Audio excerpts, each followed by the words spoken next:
medyo matraffic. Medyo mabagal yung daloy ng ano. Hindi naman siya matraffic.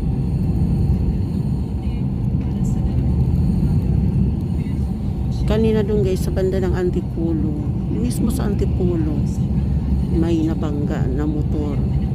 Pumailalim yung motor doon sa unahan ng kotse. Tapos yung dalawang sakay nakabulagta. Hindi ko alam kung buhay pa yung isa eh. Kasi nakadapa na eh. Sabi na sabi daw patay. Pero yung isa buhay pa kasi nakaupo lang. Grabe, lagi na lagi na yung Antipolo, lagi halos buwan-buwan lagi may nadidisgrasya dyan sa Antipolo.